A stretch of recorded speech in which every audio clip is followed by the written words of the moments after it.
Inspection des opérations militaires menées par les FARDC dans les différentes lignes des fronts au Nord Kivu. C'est l'objectif de la mission du chef d'état-major général de l'armée congolaise dans cette province. Christian Chiwewe est arrivé à Goma ce mardi. Toujours au Nord Kivu, tous les déplacés de guerre en âge de voter seront enrôlés, a rassuré le deuxième vice-président de la CENI ce mardi à Goma et à Nyiragongo, où il a lancé la campagne « Allons tous nous faire enrôler ».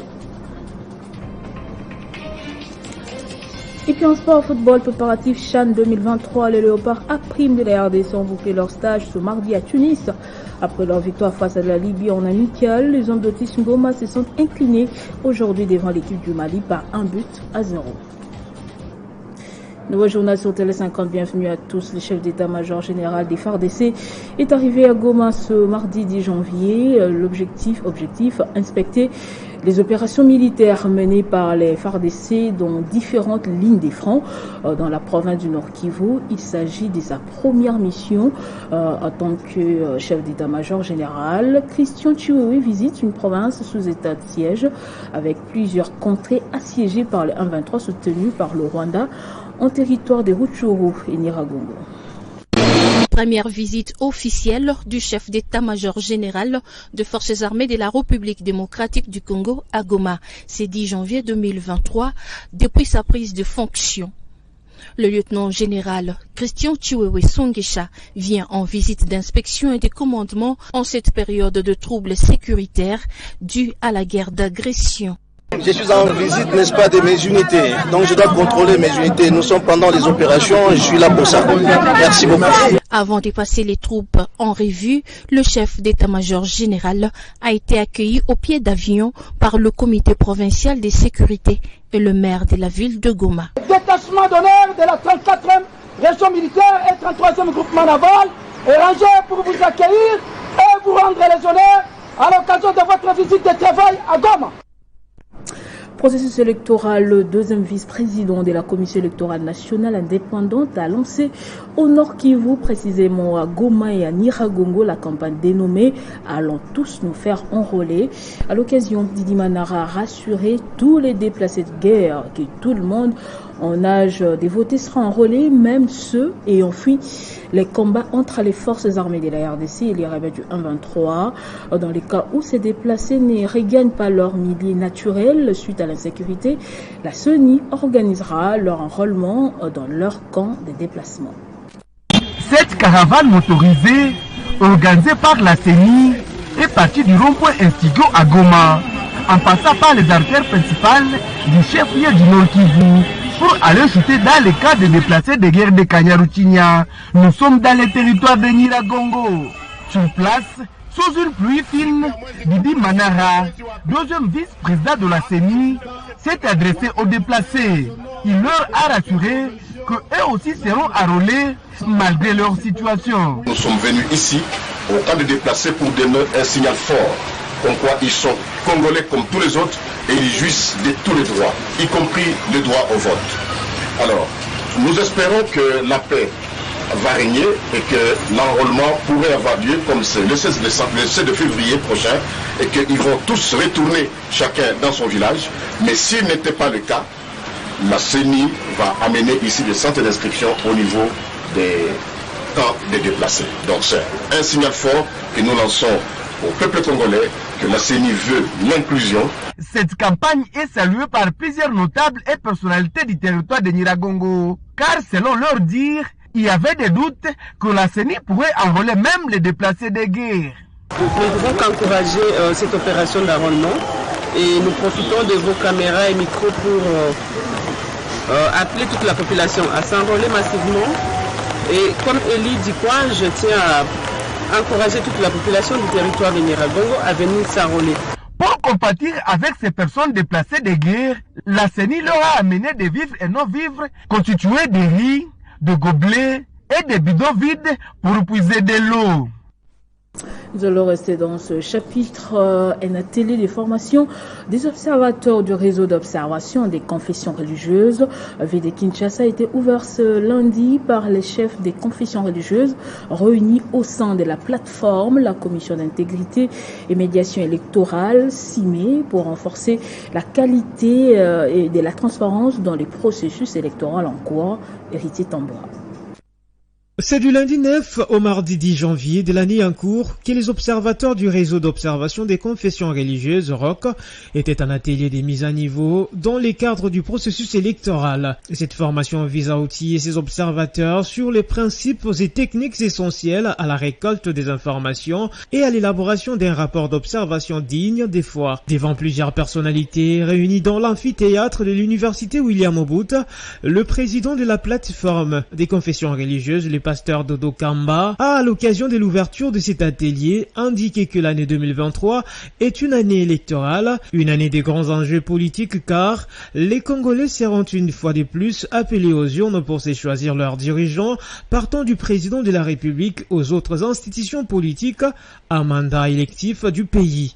Nul n'ignore que la surveillance et l'observation des opérations électorales sont une garantie non négligeable à la crédibilité des résultats électoraux et à l'amélioration des processus électoraux futurs. Selon Dodo Kamba, grâce à cette formation, les observateurs du ROC pourront faire un bon travail et à la fin du processus électoral, produire un rapport d'observation sur les forces et faiblesses du processus afin de rassurer l'opinion sur les déroulements des opérations électorales, de renforcer la confiance du public et enfin de contribuer à l'acceptation des résultats.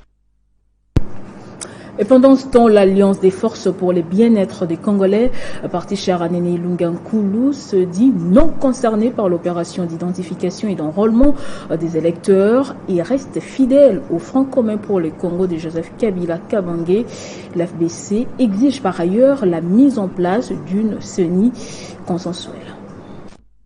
L'Alliance des forces pour le bien-être des Congolais porte à la connaissance de l'opinion tant nationale qu'internationale qu'elle n'est nullement concernée par les opérations d'identification et d'enrôlement des électeurs en cours présentement en République démocratique du Congo. Elle met à cette occasion en garde les organisateurs de cette aventure périlleuse et les invite à s'inscrire dans une démarche politique responsable pour sauver le processus électoral.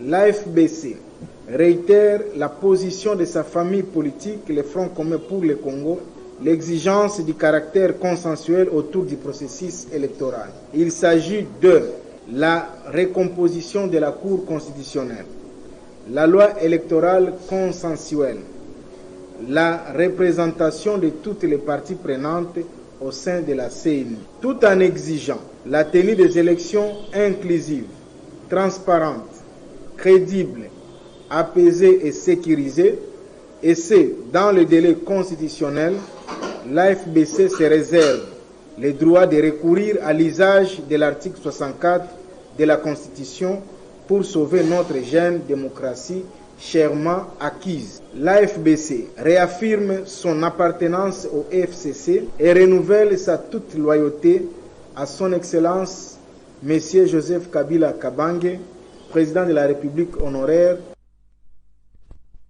Toujours dans l'opération d'enrôlement, cette fois, on se rend vers DGC dans la commune d'Ingaliema où Sylvie Owanga s'est fait enregistrer comme électrice pour les élections de 2023.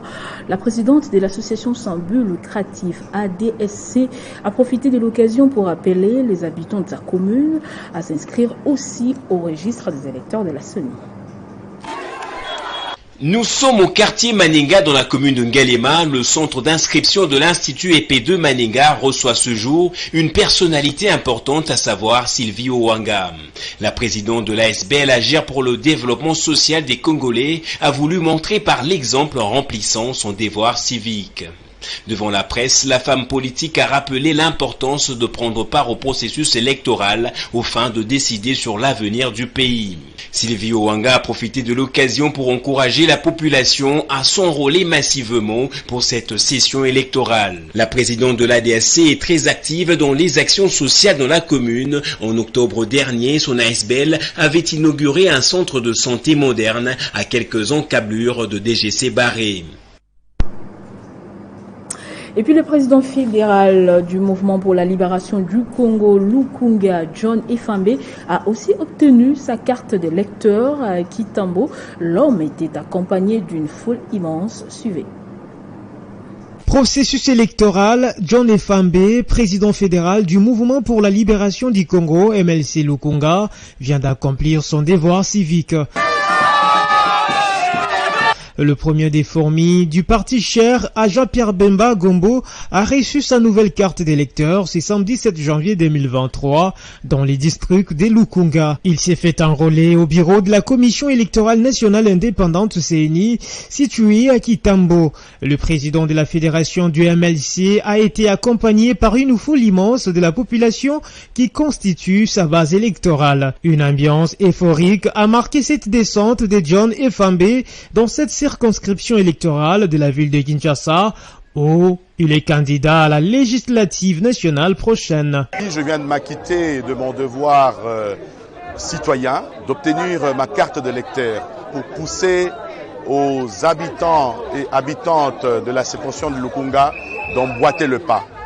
C'est un acte citoyen, car en obtenant cette carte, ça permet à chaque Congolais de se choisir son dirigeant demain. J'invite également tous nos frères et sœurs qui vivent dans la circonscription de Lukunga d'emboîter le pas et d'obtenir leur carte, de faire comme moi et de répondre massivement à l'appel de notre président national Jean-Pierre Bemba qui a demandé à ce que Batata, Bamama, Bilengue, Bazoba carte na bango. C'était une démonstration des forces pour ces jeunes leaders qui vient d'être nouvellement nommé par Jean-Pierre Bemba. Et dans une rencontre importante le mardi 10 janvier au siège du parti travailliste, Steve Mbike a donné des nouvelles orientations, non seulement pour la bonne marche du parti, mais aussi pour préparer les prochaines élections. Par la même occasion, J.P. Chitamba a été reconduit à la tête de cette structure d'appui au parti. Après les mouvements de jeunes travaillistes, la génération Steve Mikayi et les conseils des femmes travaillistes, c'est le tour de la structure des sportifs du parti, dénommé N'attend pas qu'il meure, d'être restructuré. Pendant près de 2 heures, Steve Mikayi et les sportifs du parti ont dit leur détermination de rafler plusieurs sièges aux prochaines élections législatives et de porter Félix Tshisekedi à la prochaine présidentielle. Aujourd'hui, c'était une cérémonie de nouvelles adhésions, restructuration aussi, afin de nous mettre à notre bataille par rapport aux gens qui vont venir. C'était aussi une occasion pour nos athlètes de différentes disciplines, la boxe, judo, karaté, taekwondo, que sais-je encore, de me présenter pour ces médailles. Le PT leur souhaite beaucoup de bonnes choses en tant que les membres du parti. On est main dans la main pour la victoire finale en décembre 2023. Toutes les structures du parti sont prêtes pour l'assaut final par rapport à 2023. Les sportifs membres du parti travailliste ont promis de continuer à soutenir Steve Mikayi dans son combat politique et dans tout ce qu'il compte entreprendre. C'est pourquoi nous sommes venus aujourd'hui chez le président pour lui montrer que nous sommes ensemble avec lui et lui montrer aussi que nous avons les champions parmi nous. Il nous soutient souvent. Quand on a besoin de lui, il est toujours là derrière nous. Cette réunion avait également pour objectif de présenter à Steve Mikayi les médailles remportées dans des compétitions internationales raflées par ses sportifs du parti au Rwanda et au Congo-Brazzaville.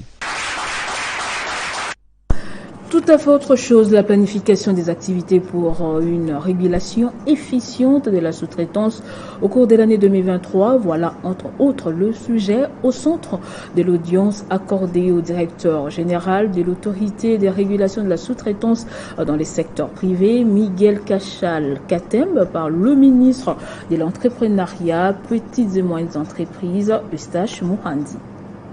Il s'agit du premier entretien entre le nouveau directeur général de l'autorité de régulation de la sous-traitance dans le secteur privé en RDC et le ministre de l'entrepreneuriat petites et moyennes entreprises. Miguel Katem Kachal a été reçu en audience par le ministre de tutelle Eustache Mouanzi ce vendredi 6 janvier 2023 pour discuter sur le plan d'action des activités à amorcer au cours de cette nouvelle année. L'objectif est de permettre la bonne collaboration entre les entreprises principales et les sous-traitants pour matérialiser la vision du chef de l'État, Félix-Antoine Tshisekedi Tshilombo. Ici, là, vous allez voir les actions que nous allons poser. Nous demandons aux entrepreneurs de s'approprier de cette vision du chef de l'État qui est de créer la vraie classe moyenne. Et la vraie classe moyenne, c'est eux, les entrepreneurs congolais, c'est la jeunesse de notre pays qui est le socle de notre économie future. La planification des activités de la RSP pour une régulation efficace et efficiente en 2023 reste le maître mot de Miguel Katem Kachal. La nouvelle équipe de la haute direction à la Banque centrale du Congo sous la conduite de Madame le gouverneur Malandou Kebedi et le personnel de cette institution se sont échangés de vœux de nouvel an le week-end dernier, un événement joyeux pour les membres de cette institution publique. L'occasion a été donnée à Madame le gouverneur de féliciter l'ensemble du personnel pour son engagement à la réalisation des exploits et résultats escomptés en dépit du contexte international caractérisé par les reculs de la croissance économique mondiale et l'envol de l'inflation sur le plan international. Madame le gouverneur a en outre souligné que l'économie de la RDC a été résiliente grâce à la bonne coordination des politiques macroéconomiques et du bon suivi de la liquidité. Le taux d'inflation annuel a été de 13%, tandis que la monnaie nationale ne s'était dépréciée que de 1% au cours de l'année 2022. Et pendant ces temps, les réserves internationales ont dépassé les caps de 4 milliards, niveau jamais atteint il y a de cela des décennies. Permettez-moi de me faire le porte-voix du Conseil de la Banque, de sa haute direction, de son personnel, pour souhaiter les vœux les plus chaleureux à son Excellence Monsieur le Président de la République, Félix-Antoine Tshisekedi Tshilombo, à qui je rends les hommages les plus déférents. Je voudrais donc prendre un moment pour dire qu'au cours de l'année 2022 qui s'est achevée, notre économie a évolué dans un cadre international difficile. Mais malgré cet environnement difficile, la Banque centrale a continué à jouer son rôle et à le jouer efficacement grâce à vous.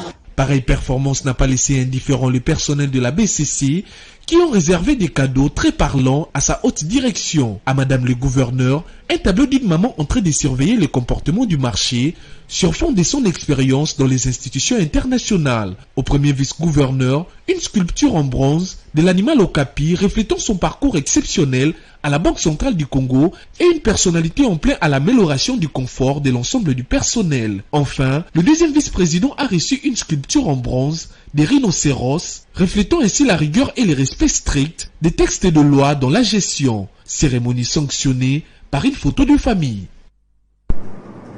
En Ituri, le jeune Jonathan Djamba, finaliste de l'Ista Goma, vient de concevoir un échantillon de feu de signalisation routière, robot roulage, capable de réglementer automatiquement la circulation routière.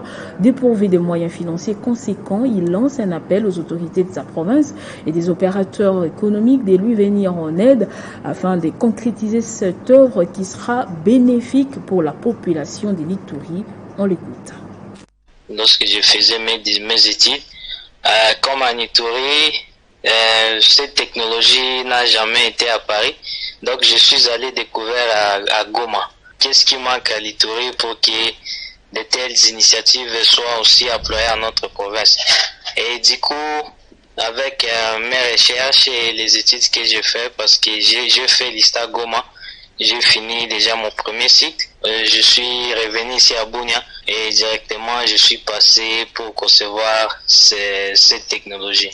Bon, surtout les difficultés, d'abord les moyens financiers, parce que jusqu'à présent j'ai fait les 80% des livres et la deuxième des choses c'est sur des matériels. Des matériels vraiment ici, bon en Ituri, il y a peu de matériels qui se sont retrouvés par rapport à Goma et aux autres provinces. Oui, bon, surtout comme si la jeunesse vraiment iturienne commence déjà à passer à de telles initiatives. C'est vraiment beau à encourager les jeunes et aussi à les motiver parce que la jeunesse, on attend ailleurs que la province de l'Ituri, c'est une province qui est en difficulté par rapport aux conflits, les insécurités. Mais la jeunesse doit se désolidariser, les gouvernements doivent vraiment prendre la jeunesse en charge. Et l'actualité dans le monde, la Covid-19 continue de battre son plein en Chine. Près de 90% des habitants des Henan, l'une des provinces les plus peuplées du pays, ont été contaminés par les virus, a affirmé ce lundi 9 janvier un responsable des autorités sanitaires régionales, au moment où le pays fait face à un rebond sans précédent des cas positifs. Après 3 années de restrictions parmi les plus draconiennes au monde, la Chine a brutalement levé le mois dernier l'essentiel de ces mesures sanitaires contre le coronavirus. Retour sur les continents pour parler sport. Football, préparatif du championnat d'Afrique des Nations. Algérie 2023, les Léopards A' de la RDC ont bouclé leur stage ce mardi avec une défaite en amical face au Mali par 1-0 à Tunis. Après une victoire face à la Libye, toujours en amical. Les Congolais vont, dans les heures qui suivent, se diriger à Annaba, en Algérie, leur quartier général, avant de jouer le premier match du groupe B contre l'Ouganda ce samedi 14 janvier. Ce journal est terminé, place au rappel des titres. Inspection des opérations militaires menées par les FARDC dans différentes lignes de front au Nord Kivu. C'est l'objectif de la mission du chef d'état-major général de l'armée congolaise dans cette province. Christian Chiwewe est arrivé à Goma ce mardi.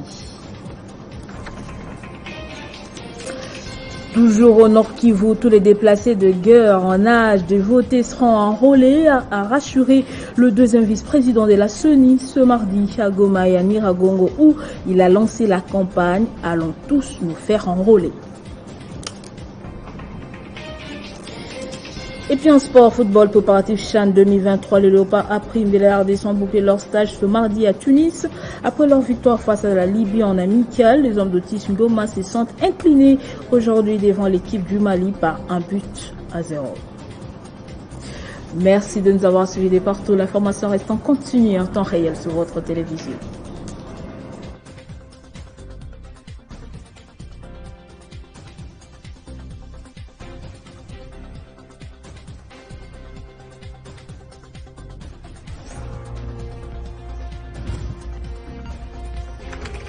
L'actualité reste en continu.